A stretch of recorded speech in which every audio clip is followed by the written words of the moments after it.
we shall begin. So, okay, so my name is Roger Maslin. I have the privilege to be the CEO of the Ocean Conservation Trust, and I shall be your host today. So, packed agenda in the next hour or so. Firstly, we're going to hear from our two ocean literacy experts who've really been examining the link between ocean literacy and behaviour change, and that'll maybe take 25 to 30 minutes. And then we're going to hear from DEFRA and how this work really fits in the work that they're doing on ocean literacy as a tool within policy development and the link perhaps more generally between climate and ocean. We're then going to run a quick Q&A session for about 20 minutes or so, which hopefully give everybody the opportunity to ask any questions on perhaps on both the presentations. And then finally, we shall finish with a short presentation on what we do here at the Ocean Conservation Trust. So an hour all in, but perhaps before we begin, perhaps just a few words on why we're having this session in the first place. You know, why is ocean literacy so important? And perhaps this begs the broader question of, you know, how can we protect our ocean better? Now, it'd be easy to say we need to be more careful what we put in and more careful what we take out and how we take it out, and certainly better at protecting and regenerating what we have. But essentially, what all these things have in common is the need to behave in a different way, and to do so collectively and in a joined up way, certainly globally, obviously, and not in isolation. So our view is very much that conservation is all about people, everybody doing their little bit. But as our experience shows, you're only likely to act to do things what you care about, and that requires a little bit of understanding. Now, we may be an island nation, but sadly, there's limited understanding about the ocean. So ocean literacy is simply very important because, of course, it's all about the impact that you have on the ocean and the impact that it has on you.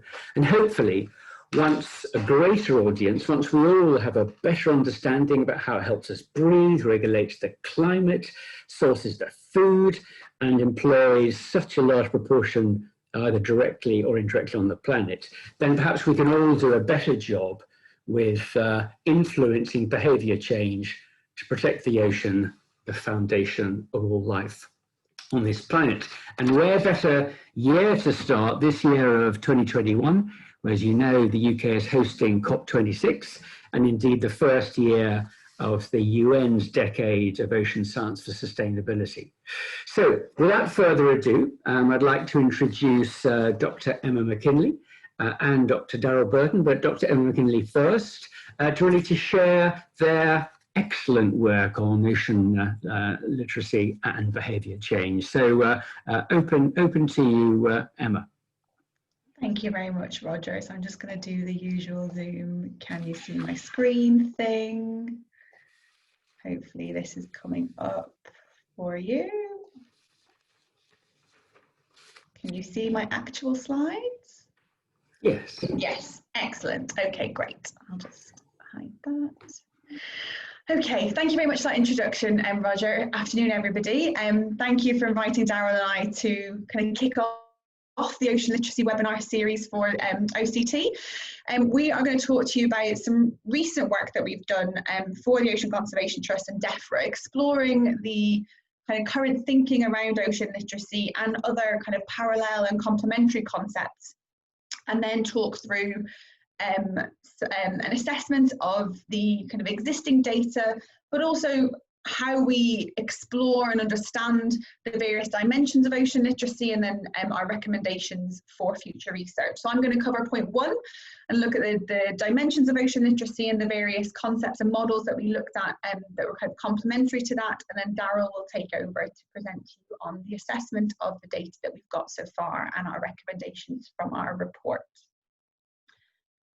So as Roger kind of very nicely kind of introduced at the beginning, we're at a point where there's kind of increasing emphasis on that relationship between society and the sea, and also a real kind of growth in the kind of recognition that we need to understand the full value of the marine environment. So taking into account those diverse values, those different knowledges, and recognizing that by building that understanding and kind of recognize that it is a complex and complicated relationship that society has with the sea and with the ocean, we can hopefully incentivize behavior change, incentivize action that supports and enhances stewardship and sustainability for our ocean going forward. And as Roger said, we've just entered the very first year of the UN Ocean Decade, and one of the aspirations for the Ocean Decade is to better integrate natural and social sciences, raise the profile of, again, those diverse and different knowledges and value types, and really facilitate a transformational change in the relationship society has with the ocean through enhancing and promoting this concept of ocean literacy. So that's really kind of where we started from and what the context for a lot of this work has been. We know that the relationship between society and the ocean is complex and complicated, and very diverse and dynamic, really. Everybody in these slides, everybody watching this talk right now will have a very different relationship with the ocean based on a range of different factors. So gender, age group, where you grew up, the experiences that you had of the ocean, your value systems. All of those things will feed into your connection, your relationship with the ocean, and therefore the various dimensions of ocean literacy as well. I put up both of these pictures because I think it's really important to recognise, as Roger said, we are an island nation, and it's not just about connecting those coastal areas to the ocean and kind of thinking about ocean literacy around the coast. It's also recognising that the ocean has a real pull and a real kind of, it brings about a sense of awe and wonder and amazement, even to those people who aren't living by the coast. And we see that by visitors to aquariums, the kind of the engagement with kind of media campaigns, all of those sorts of things really show that there is interest, there is connection, but we want to understand that in a bit more detail. So really wanted to highlight that it's not just ocean literacy for coastal areas, it's also about thinking about that more broadly. So to start off on our work, we went back to the beginnings of the concept of ocean literacy, which came about in the early 2000s. And as Roger said, it was originally defined kind of in its simplest form as being an understanding of the ocean's influence on you and your influence on the ocean, and built on these 7 essential principles of ocean literacy, which still are very kind of fundamental to the core concepts of ocean literacy. So things like recognizing that there is one ocean that is connected and has many features. The role of the ocean in weather and climate patterns, and particularly, of course, that's important as we look to COP26 later this year, and the various implications around climate crisis and climate change moving forward. The inextricable connections between society and the ocean, and those other kind of components that are listed on this slide. So really, that's kind of where we went back to basics and looked at that to begin with. And then we started to kind of look at how the concept had evolved over the last 20 years. So there was a special issue of Frontiers in Marine Science last year, 2 years ago now, which really kind of explored ocean literacy across a range of different aspects and different angles, really. And one of the papers kind of looked at the further development of this conceptual framework and kind of positioned or put forward 3 key principles to kind of say what an ocean literate person would be. So the first is that they would have an understanding or knowledge of the kind of fundamental ocean processes, the conservation issues that might be facing the ocean, and the various services or benefits that society gets from the ocean. They would then be able to use that information and that understanding to feed into decision making and make responsible decisions for the ocean around their own behaviour, and then be able to communicate that to other people. And that was kind of the evolution of the concept. This is taken another step further by another paper within this special issue, which by Brennan et al., and they kind of explored 6 dimensions of ocean literacy. So really kind of expanded that original definition of ocean literacy, which I guess were quite grounded in a knowledge deficit approach. So i.e., someone has more knowledge about the ocean, they will therefore change their behaviour. And these 6 dimensions really highlight that it's much more complicated and complex than that. Behaviour change won't come about that easily. And so we need to take account of other aspects. And this paper highlighted, as I said, 6 dimensions of ocean literacy: awareness, so being the basic kind of knowledge of a situation or a problem relating to the ocean, the knowledge that a person has, so that somebody knows kind of actually understands the processes and the links and connections between various topics and issues. So it could be climate change and ocean acidification, for example. The attitudes or perceptions that somebody might have relating to a particular topic. Communication, so how much somebody communicates with others about these ocean-related topics that they've learned about. Obviously their behaviours, so the decisions they take, the choices and actions they make in relation to the ocean. And then their activism, so the degree in which they engage in different activities. That might be promoting things on social media, it might be campaigning to try and bring about that change in behaviour that we know needs to happen.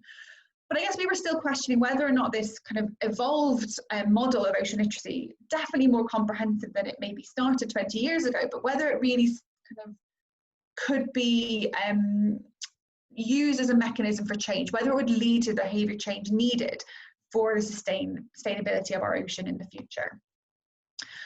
So we started to look at a range of different models as part of this conversation, and really looked at a real mix of kind of complementary and relevant frameworks that link into environmental behaviour change. And in the interest of time, I'm not going to try and get through all of these today, but just to give you an idea of the things that we covered in our report.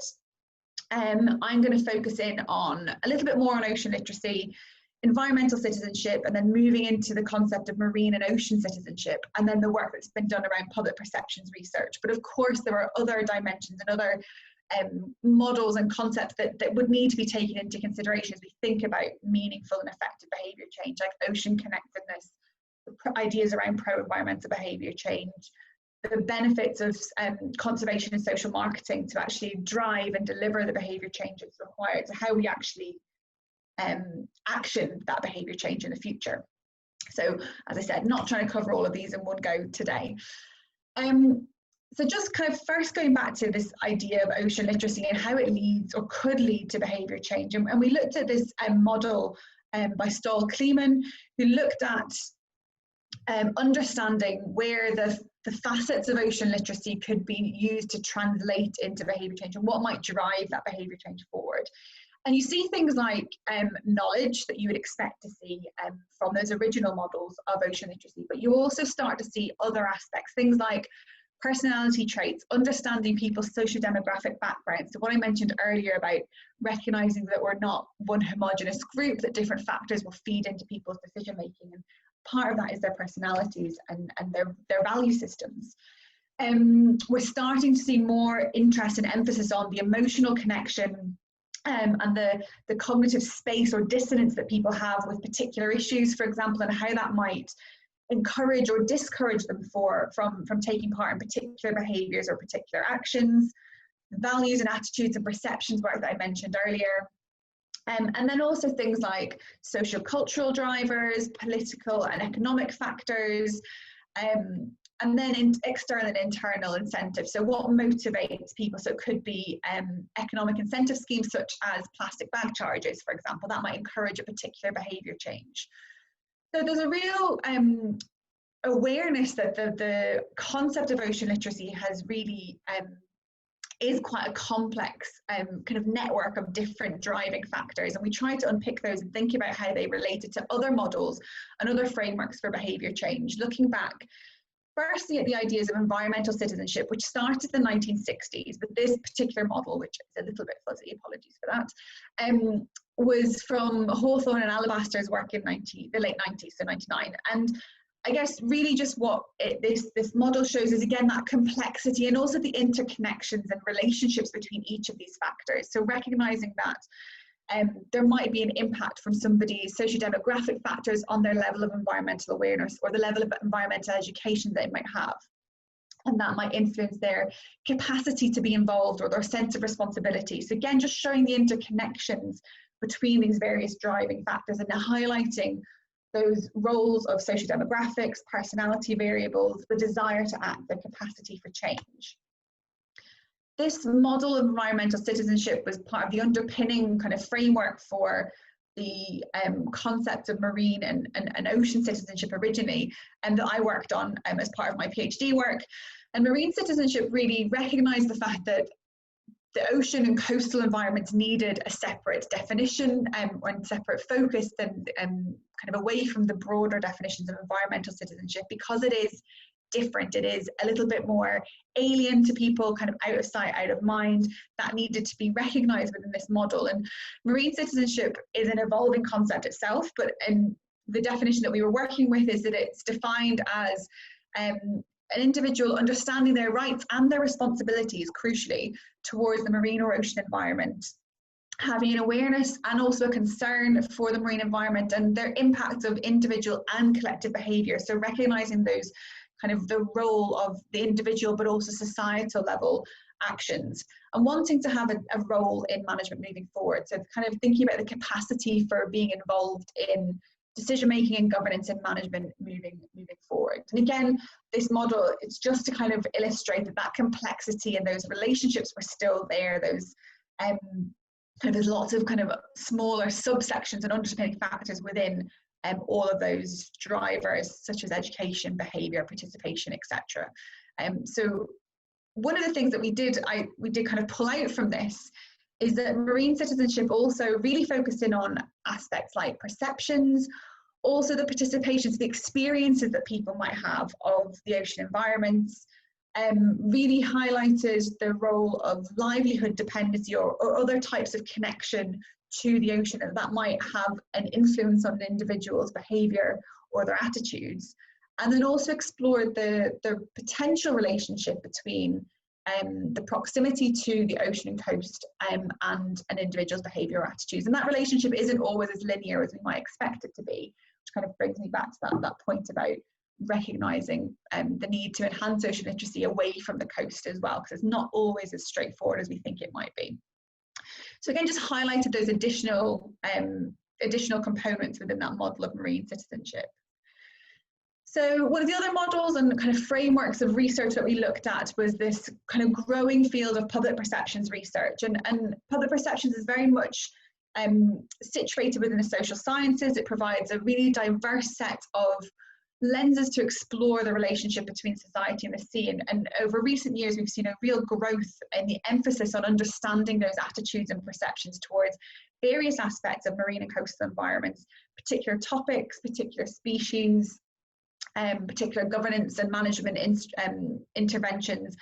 And some work done recently by Rebecca Jefferson and colleagues really highlighted that there are clear pathways and processes that link those public perceptions and attitudes to behaviour, and we need to think about how we can harness those perceptions and understanding those perceptions to deliver the behaviour change and the marine conservation benefits or the ocean management benefits that we might want to see. So public perceptions research is very broad. It includes a diverse range of drivers that kind of links back to those components of marine citizenship that I mentioned earlier, so emotions, behaviours, concern, connection. And then we kind of looked at some of the applications of public perceptions research and what that might mean for marine conservation or ocean conservation in the future. So if we understand how people connect with the ocean, then we can develop more engaging ways or new and innovative ways to engage people with quite complex topics and issues, and hopefully then kind of increase public engagement with participatory management methods, with catalysing behaviour change. So there's a real role for understanding public perceptions to highlight and enhance ocean literacy to deliver the behaviour change that we're kind of asking for. So across all of the models, we pulled out some of the key components, and those first 6 that you'll see at the top of the table, the knowledge, attitudes, awareness, those are those 6 dimensions that have kind of been recognised most recently as being part of the ocean literacy model. But we also brought in some additional drivers or kind of similar enabling factors from some of the other models, things like concern, emotional connection, access, and proximity to the ocean, and looked at how they mapped across the different models and frameworks to help us think about where there might be gaps or additional dimensions that could be built into ocean literacy moving forward. And some of the additional kind of driving factors or dimensions that we think need to be considered more, and some of these are already being explored to some degree, but we think there should be more emphasis on things that, firstly, the emotions and the emotional connection, and thinking about how that really leads to behaviour change. And that's something that's very much a growing area of work. Those aspects of accessing the ocean, what it might mean for people who can't get to the ocean, how do we engage those people, how do we increase ocean literacy for people who maybe historically haven't connected with the ocean or accessed it regularly for whatever reason that might be. Whether people have had negative experiences around ocean and coastal environments, how does that translate into behaviour? Thinking about social values and multiple and diverse value types, so recognising that it's, we really need to broaden our understanding of the values people place on the ocean, and think about how that then translates into behaviour change. And this links into this idea around better understanding our motivations, both internal and external. So why are people actually doing the things they're doing? Why do people change behaviour? And then also thinking about the trust and transparency issues around the information people get, around governance and decision-making processes, around who they feel is responsible for managing and conserving the ocean moving forward. Really starting to understand those kind of dynamics around trust for the ocean and for decision making. So that was kind of the first part of our work. And now I'm going to hand over to Daryl, who's going to talk you through the assessment of the ocean literacy dimensions, the existing data that we explored through this work. Excellent, thank you very much, Emma. So as Emma says, I'm now going to talk about the assessment component of the review. Obviously, the report is publicly available now, so don't worry too much about the figures I'm showing and the tables. They can all be viewed in much bigger and much bigger sort of views in the report itself. But what I wanted to do is really just kind of following on from what Emma's talked about, is to really highlight the kind of complexity of ocean literacy. And the fact that it does have multiple dimensions. And one of the kind of key areas we were interested in within this evidence review is to think about what do we currently know about the ocean literacy of the UK population. What is their current understanding? How can we assess how ocean literacy changes over time? Obviously, within the current ocean decade, then it's a good time to try and start to think about actually what do the public understand about the oceans. It's more the knowledge. We know there's complex multiple dimensions involved in that, and therefore to gain a kind of understanding, we felt the need to sort of look for indicators of how we can track this over time. We know that indicators have been applied elsewhere in the marine environment. They're very useful for providing insight into, say, behaviour, state change, and trajectory, so we can see how things change over time. And there's no reason why this can't be applied to the concept of ocean literacy. So the work I'm going to present quickly now is really just looking at the two phases of the assessment that we undertook. The first phase looked at what existing public attitude surveys or what data currently exists from these attitude surveys that could potentially give us an insight into ocean literacy within the UK, but also look at, if we were going to go further than that, what are the questions that are being asked, is the data that's being gathered useful in the long term? So that's really where we're coming from with this aspect of the work. So I want to kind of start with the headlines of the first phase, which is really looking at what surveys currently exist. So we identified 16 surveys, which basically we reviewed their methods, their how they gathered the data, what data they assessed. It was very clear that only 5 of these surveys only address the UK population as a whole. A lot of this data is often gathered at a case study level or a devolved nation level, and we felt that the UK population-wide knowledge is not necessarily there, or understanding is not there for ocean literacy. Only 5 of the surveys provided time series data, and I'll come on to that again shortly. But we do really realise that for indicators to be useful, they have to be useful over a long time period. If we want to try and track whether ocean literacy is improving and how the reasons why that is improving, then obviously we need time series data, and we don't have much of that at the minute. one of the main things, obviously, none of the actual surveys themselves really focus on ocean literacy. So it's not surprising that they don't all answer yes to all the questions that we were trying to assess them for. They've been instigated for various different reasons and for different purposes, and that kind of comes through in the data. But what it does show is that there is a lot of data that we can start to get an understanding from. As you'll see when I start looking at some of the data itself, then 8 of the surveys currently focus just on the natural environment, so not specifically the marine. And this is one of the kind of challenges that the marine environment faces. I think a lot of the work we've done on indicators has shown that to segregate the marine component out is quite difficult from the natural environment. So that's kind of not surprising. But 8 of these surveys did focus specifically on the coastal and marine environment. But as I say, not all of the surveys were UK-wide. So next slide, please, Emma. Excellent. So basically, this is the assessment we undertook. So we identified the surveys. We looked at what their geographical coverage was. We identified if there's time series data or not. We also looked at the sample size and also the survey method. And we took the same analysis for all of these surveys. I think it was 16 in total. For each of those surveys, we assessed them against the 6 dimensions of ocean literacy. That's awareness, knowledge, attitude, communication and behaviour, and activism. But we also identified whether they tell us anything about the types of behaviour or climate-related behaviour, so curtailment behaviour, behavioural choices and decision-making, and technology choices. So we undertook a very high-level review, and as you can see from these first 7 of the surveys that we looked at, a lot of them don't answer questions relating to ocean literacy. Some of them sort of relate to natural environment literacy, so that's to do with all the green cells you can see there. So they're asking questions about people's awareness of the natural environment, their knowledge, their attitude, and so forth, but not specifically on the marine environment. And also, so for example, Scotland Nature Omnibus is the first one of those first 7 surveys, and they're in no particular order. This is just the order that we kind of reviewed them in. It starts to ask specific questions on the marine environment. Next slide, please, Emma. So as we work our way further through, you can see the surveys that become more focused on the marine environment obviously tick more of the boxes that we're interested in.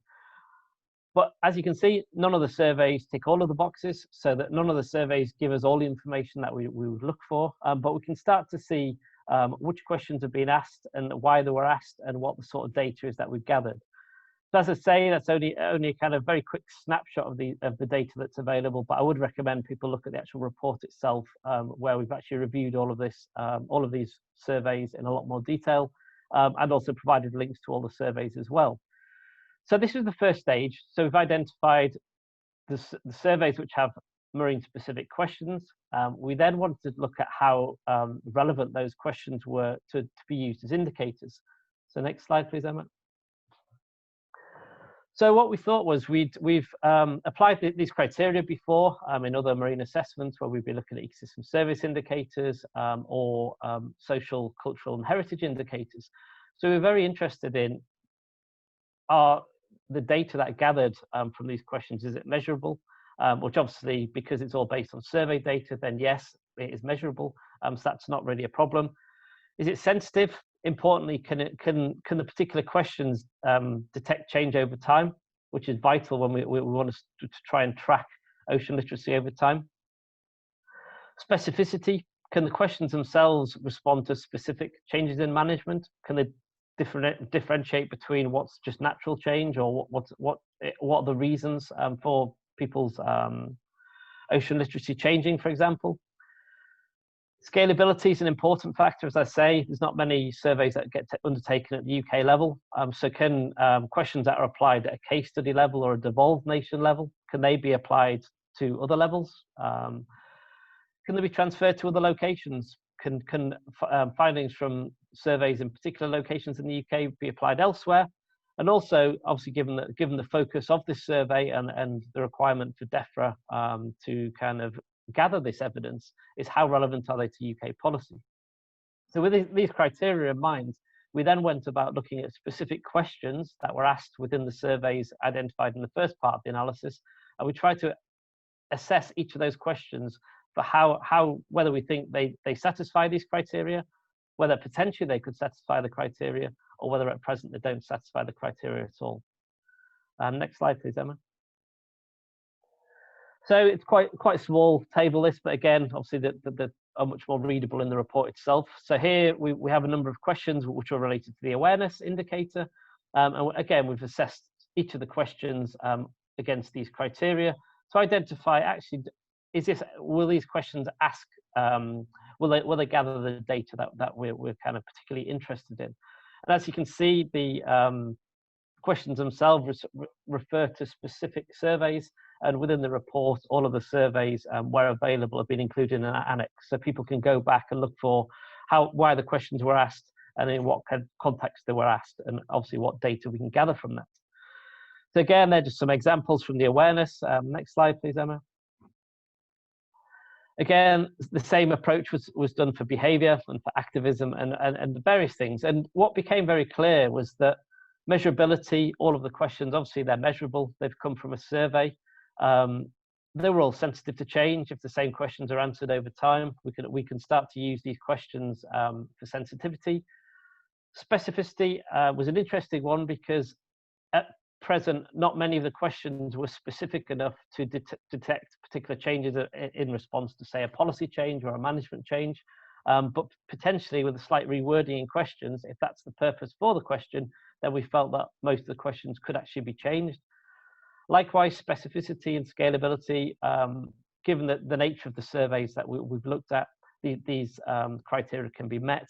And again, policy relevance, we felt that there weren't any questions that were of no relevance to policy, but we felt that questions would have to be tweaked to become more policy relevant, I guess is the best way to summarize that.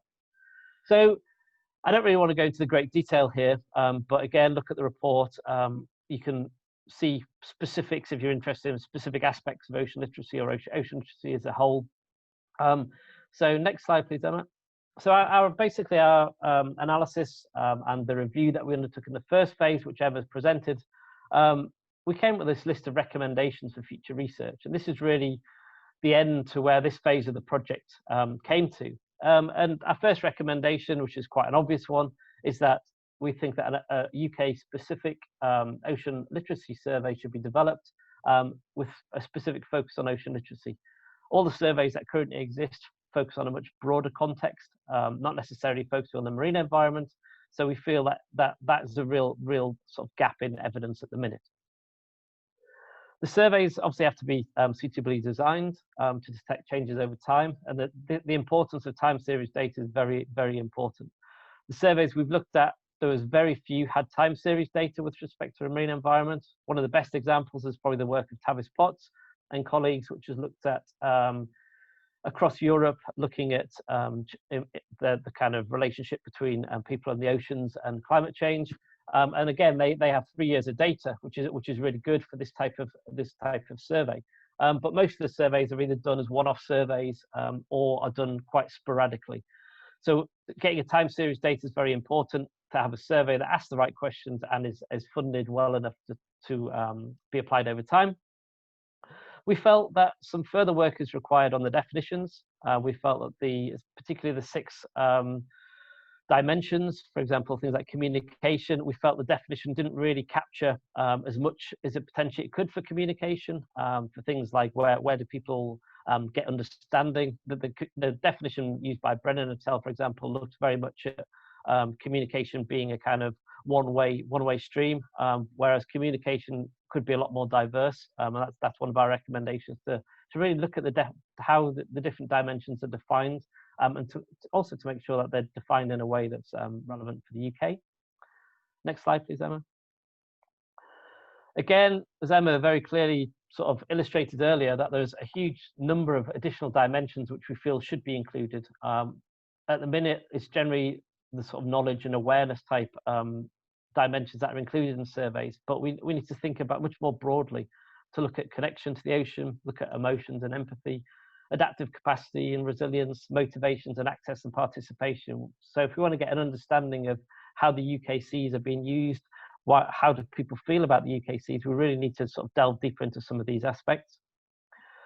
The fifth recommendation we came up with was that the importance really of socio-demographic data in the analysis.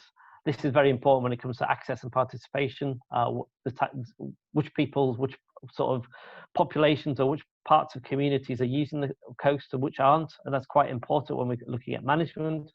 And quite often this kind of socio-demographic data is collected, but not necessarily analysed in the best way within the survey itself. And then finally, we need to ensure that questions are of policy relevance, both at the devolved level and at the UK level. And that sample size is very important. If we want to start analysing a UK-wide survey, for example, at a devolved level or a smaller case study level, then we really need a large sample size to enable us to do that. And finally, just the next slide, please, Emma.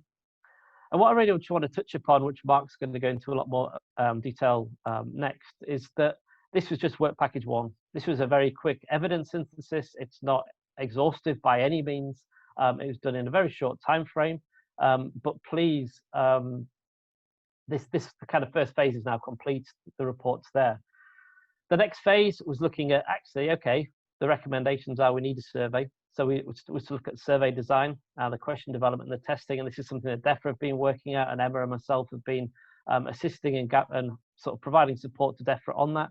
And then finally, the next phase of the kind of ocean literacy program will be to implement a survey within England and Wales early this year.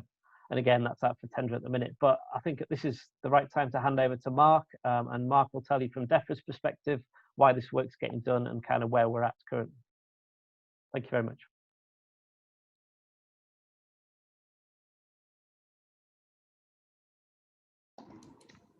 If I could just interject, we'll just have please hold your questions for Emma and Daryl. Thank you both very much for your summary synthesis of all of that work and reading. Can I just remind everybody, please, if you do want to ask a question, and please do, please could you ask it through the Q&A tab? That would be very helpful, please. And so yes, so over to you, please, Mark, Dr. Mark Atkinson from DEFRA, who will really talk to us about how obviously DEFRA are using their interest in ocean literacy and how it might be useful as in terms of policy intervention as well. So Mark, Dr. Mark Atkinson, over to you. Great, thanks Roger, and hello everyone. I'm just going to share my screen now. Just check that everybody can see that okay. Get it on presenter view. Is that okay? Good. So yeah, my name is Mark Atkinson. I'm a researcher in the DEFRA Marine and Fisheries Social Science team. I've been working on this project since last summer, where I took over early work that's been developed by my colleagues Rosanna Mann and Becca Sherlock, who some of you may know. I think maybe some of you may even be on attending this webinar.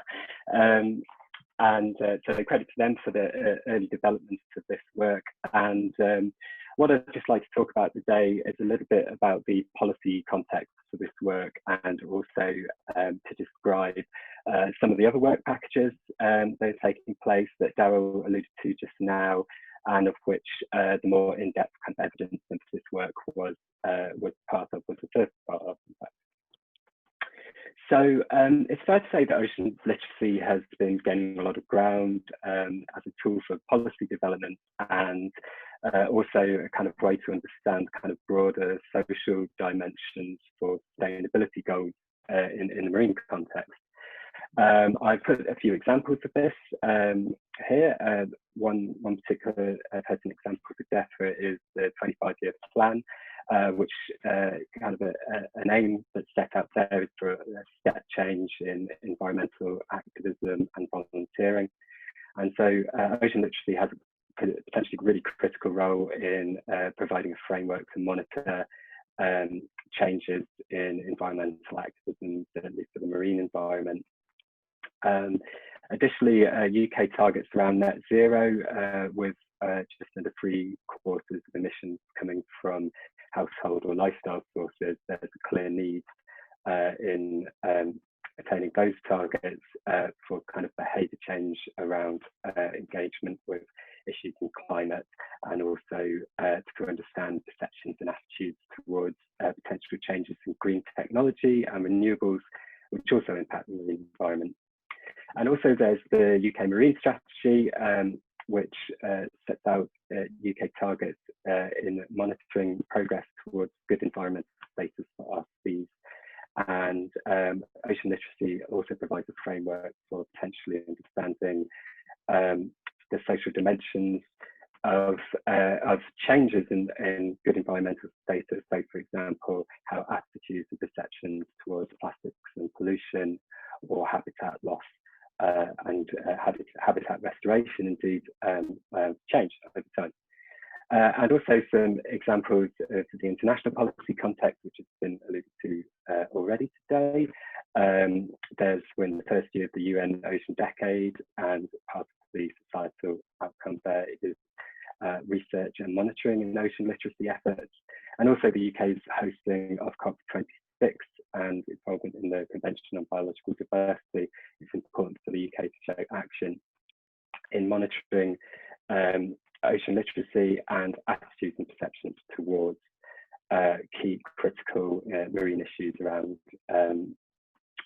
climate and biodiversity as well.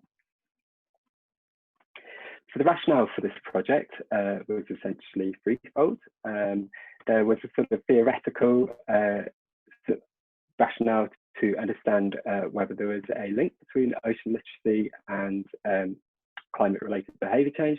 There's two parts to that work, really. There was the kind of the research synthesis, which Daryl and Emma have described, and hopefully results that will come out of the survey as well, which will provide a bit of empirical support for that aim.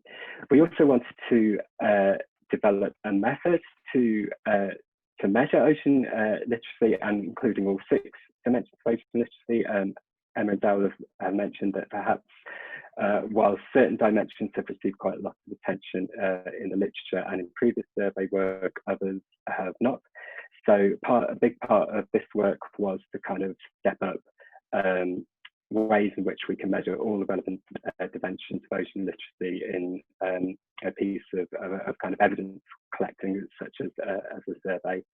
And the final part of the work was to actually take the first step in doing this measurement in the UK population, and to run a survey to sort of baseline levels of ocean literacy in the UK, which in this first year is going to be England and Wales, due to sort of independent activities taking place in Scotland at the same time. But we do hope over the next few years that we can kind of harmonise this kind of work and ocean literacy across all of the UK, including all the islands.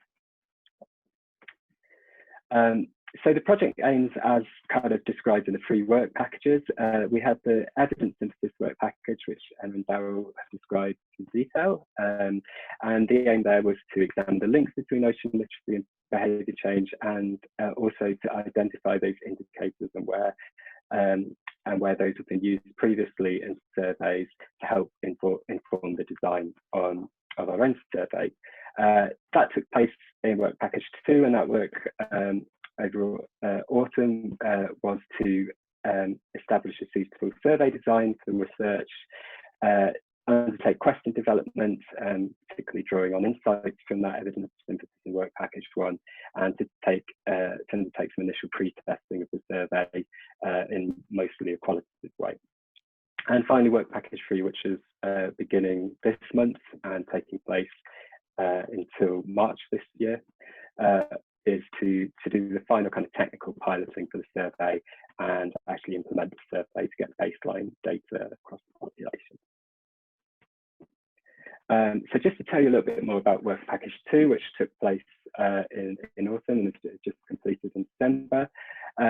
My colleagues in the DEFRA Marine and Fisheries Social Science team worked with Emma and Daryl to sort of draw out those insights from the evidence synthesis into particularly the questionnaire design, but also some of the aspects of the actual survey design, the sampling as well.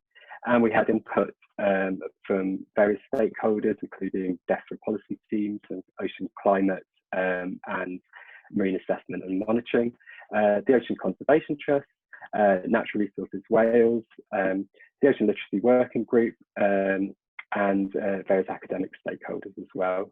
And that was essentially done through kind of iterative work between the team, between Daryl and Emma and our team, as well as we held a workshop with the Ocean Literacy Working Group, and we had a series of kind of interviews and more in-depth cognitive testing with our academic peer experts and members of the general public to get some kind of in-depth feedback on the experience of taking part in the survey. For Work Package 3, which is beginning this month, we've now got a contractor in place to undertake this work. We developed a draft survey of around 40 questions, in addition to some social demographic background questions. And that covers those kind of, that was roughly structured around the sort of 6 dimensions of ocean literacy that Daryl and Emma introduced, plus we also tried to integrate some of the kind of less developed components. So, for example, emotions and sort of personal responsibility, trust and transparency.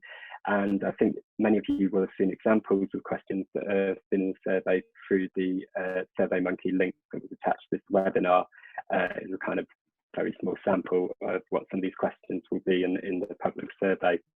So the survey as a whole uses a mixture of open and closed questions. So most of the open questions are kind of other responses at the end of closed questions, but it gives a chance for us to collect a bit more in-depth feedback and then hopefully refine the survey as we collect data in future years. And the final sample design is going to be, it's going to be an online Omnibus survey. So that's when essentially participants are known to a kind of market research panel, and they used to collect surveys, and they can be accessed very, very quickly. If anybody's looking at that timescale, and I think that seems quite a quick turnaround, they could usually collect 1,000 to 2,000 participants a week.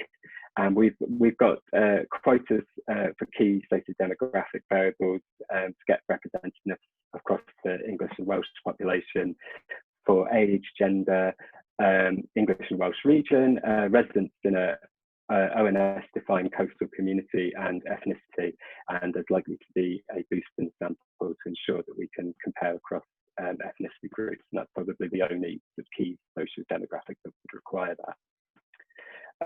So yes, as I say, we are hoping to have the initial results back at the end of March this year, as long as there's no sort of further disruption from current events. But being an online survey, we don't really expect that to happen, and look forward to potentially presenting the results of this at a future event with you. So thanks very much, and welcome to take any questions on that.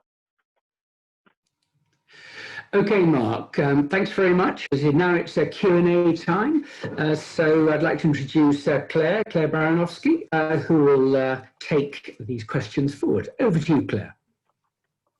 Thank you, Roger, and thanks so much for those fantastic presentations.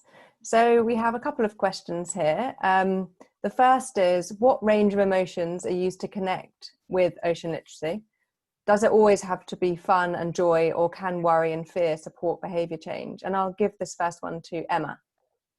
Thank you. Even that was coming to me. I think, so no, of course it doesn't always have to be joy and amazement, and equally it doesn't always have to be fear and concern. I think one of the crucial things is understanding that diversity of emotions that different groups in society will have towards the ocean, and obviously different emotional levers will lead to behaviour change for different people. The gap is that we don't really have a baseline understanding of what those emotional connections are at the moment, and how different types of people, how different groups might experience emotions and an emotional connection towards the ocean, and think about how that leads and how it links to other aspects of ocean literacy. So yes, I think it can be a whole spectrum of emotions towards the ocean, and that will lead to behaviour change in different ways. like awe and amazement might lead to wanting to know more, and so building your awareness and your knowledge. But the concern bit might lead to the activism. So they'll lead to different dimensions. So a complex picture, so don't quite have a kind of easy or one answer fits all sort of response. But yes, whole spectrum, and the crucial thing is getting that baseline understanding, really. I think what I'll add to that, actually, Emma, is that obviously the work that we've been doing in phase 2 of the work is really try to include a question to see what emotions people feel for the marine environment. And that's really going to be the crucial element to try and actually find out what the general baseline is. How do people feel about the marine environment? And without asking them, we wouldn't find that out. So I think, yeah, we were very cautious to include both positive and negative emotions within that. And I think that's very relevant here. Thank you. The next question is from Jade, and it says, thanks for the talk. What action should be taken at this taken that use this research to accelerate behaviour change? So I'll give that one to Daryl. Yes, I think obviously, I'm assuming what they mean by the question is how is the actual research going to lead to behaviour change? And perhaps this might be more to do with what DEFRA plan to do with the actual data when they get it. But I think what we need is an understanding of why, if people aren't using the oceans, why are they not? Why are they? How's their understanding? How can that be taken on board with respect to management of local sites? How can it be taken on board for policy at the national level? And I think it's very important to try and kind of establish where we're at before the behaviour change can start. So I don't know if anyone else has anything to add to that, but yeah, it's really important, I think, to know where we're at before the behaviour change can start. Fantastic, thank you. Sorry, Anne. Yeah, I was just going to kind of reiterate that the link that Daryl said about the survey being an opportunity to collect that baseline data, and that's really where the research for this project has kind of fed into designing a survey that explores the various dimensions, because that's one of the things that we identify as being missing. So trying to capture as many of the dimensions that are already recognised as we could, but also start to think about those additional components that we identified as maybe gaps or areas that could be included in the future. Yeah. Great, thank you.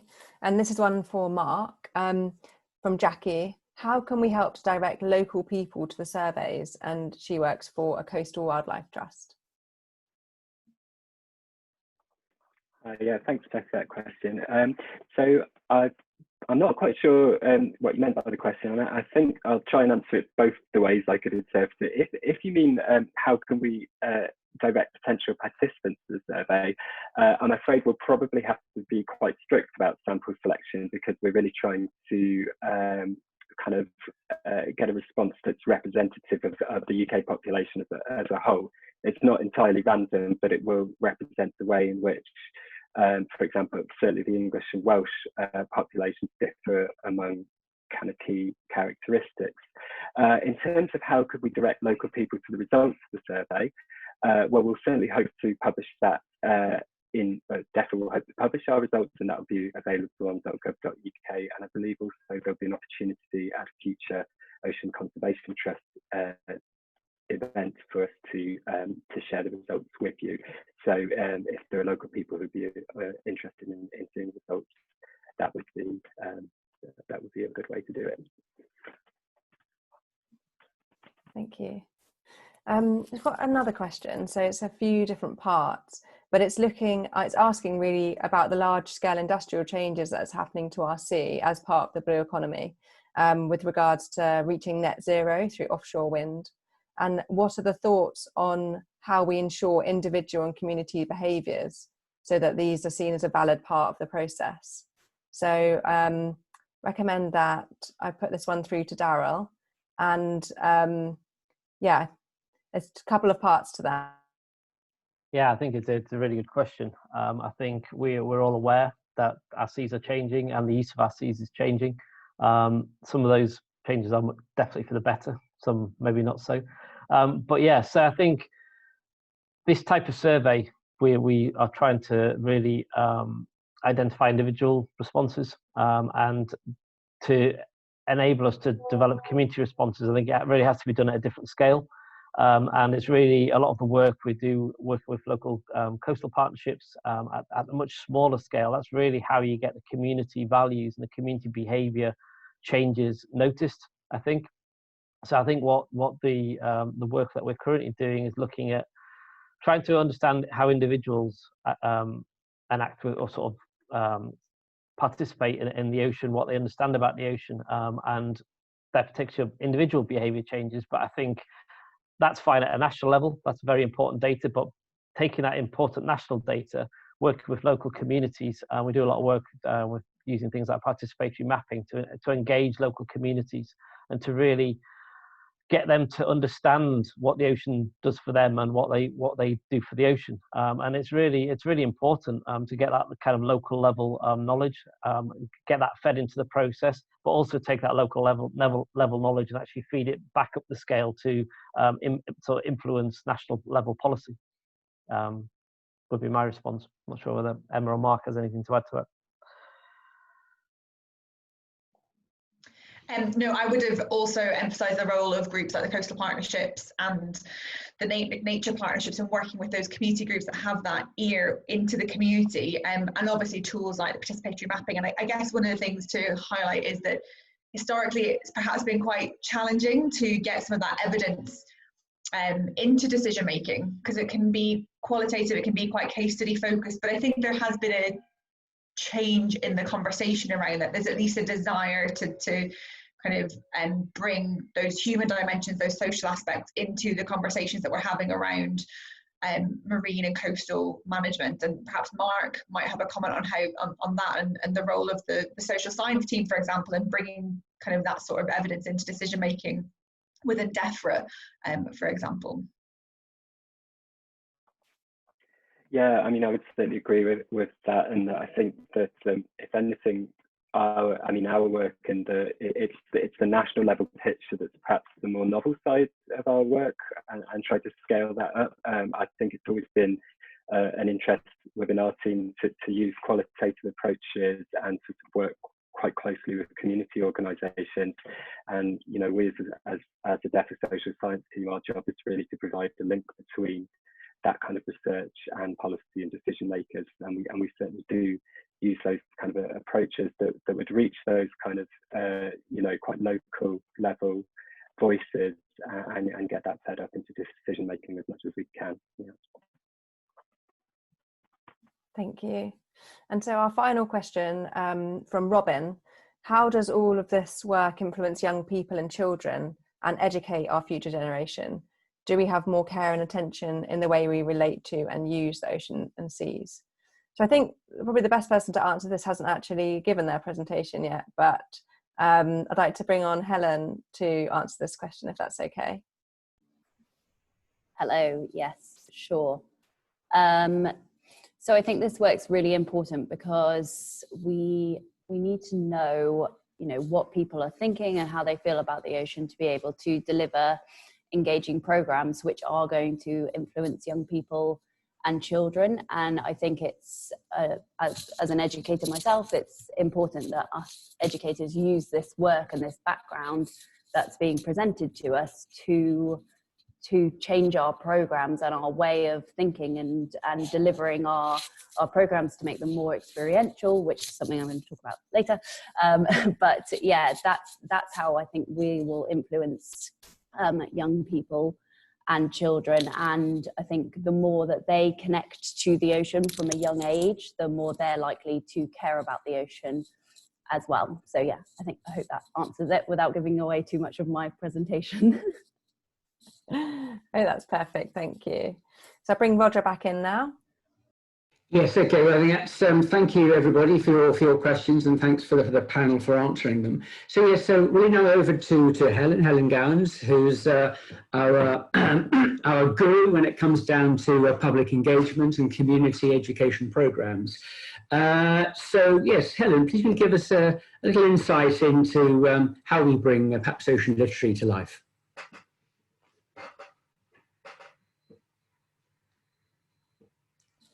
Sorry, I was just trying to unmute myself. Traffic, there we go. Yes, so hello. So I'm the Public and Community Engagement Manager at the Ocean Conservation Trust.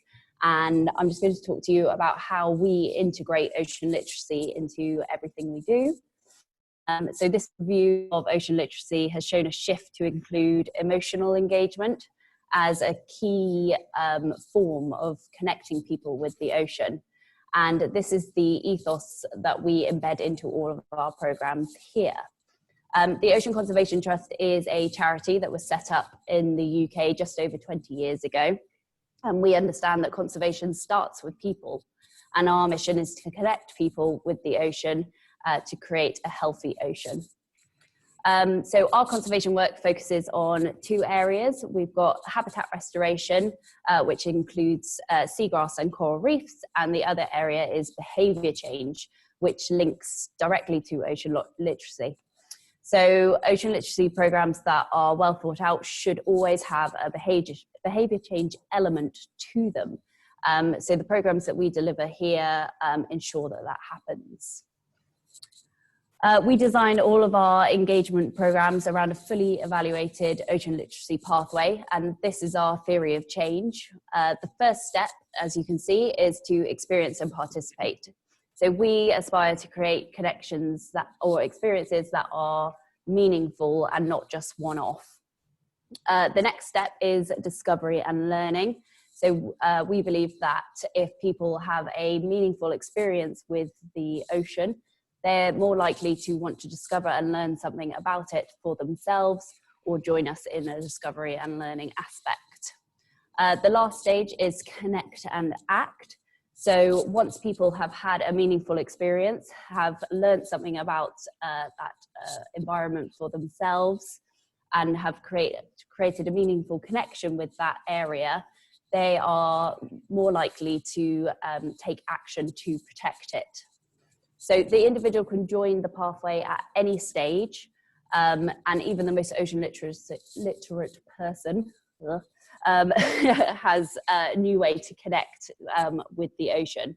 So this makes our pathway a continuous cycle. So I'm just going to take you quickly through how we work with the public communities and schools to support ocean literacy. So one of our greatest strengths is that we run the National Marine Aquarium, which is where I'm sat right now. You can see the fish behind me, which is the UK's largest charitable aquarium. We have visitor numbers of around 280,000 each year, and this includes 30,000 school children. So this gives us an amazing audience that we can support to help them understand their link with the ocean and its link with them. So once inside the aquarium, as well as meeting our amazing animals that you can see, our exhibits and interpretation help people to understand about the ocean. And then our team of ocean discovery rangers can be found around the aquarium, delivering engaging sessions, workshops, and ocean discovery activities, or in other words, ocean literacy in action. Outside the aquarium, we work in the community to create experiences near, on, in, and under the water. These include things like boat trips, rock pool rambles, and community outreach events, which bring the ocean inland. We do week-long activities inspiring young teens to connect to the ocean, and virtual reality that brings the ocean to people who might not be able to connect with it as they once could. We also run our national schools program that partners the curriculum with ocean literacy principles for thousands of school children each year. From bespoke tours around the aquarium to VR workshops to hands-on sessions linked to the ocean and immersive experiential workshops and big fun memorable shows. So lots going on at the Ocean Conservation Trust. So everything we do promotes pro-ocean behaviour, as I said earlier. And we always want to be optimistic. I put there, hell doesn't sell. So the Ocean Conservation Trust is optimistic that together we can create a healthy ocean, and this is the messaging we weave into all of our programs. To make sure our ocean literacy work supports our conservation mission, we evaluate everything we do using our generic learning outcomes. So in experience and participate, we create experiences that speak to the heart rather than the head to support an emotional response. And then in discover and learn, we tailor this learning to the audience. What do we want them to know and what skills do we want them to gain? And then in Connect and Act, we support people to understand how their actions can positively impact the ocean. So that was a very quick run through of what we do here at the Ocean Conservation Trust to connect people to ocean literacy and to the ocean. I hope it's been inspiring and has shown you how you can integrate ocean literacy into your programs. Thank you. Thank you, Helen. And that just about wraps up the session, which I hope you found both useful and interesting, and have left you obviously wanting to learn more. So which you can, of course, coming to the next webinar, or indeed logging on to our website, Ocean Conservation Trust website, where obviously you can look at a copy of the wonderful reports of our wonderful authors, Emma and Daryl. So yes, so really just leaves me to thank all of our guest speakers, Emma, Daryl, Mark, and Helen, and look forward to hopefully seeing you all very soon at hopefully webinar 2, where we can tell you how ocean literacy is moving forward in the decade of ocean science for sustainability. Okay, thank you very much indeed for listening, and look forward to seeing you all soon. Cheerio for now. Thanks, Roger. Bye. Thanks, Roger. Bye now. Bye now. Thanks, Roger. Thank you. Thanks, Mark. Bye.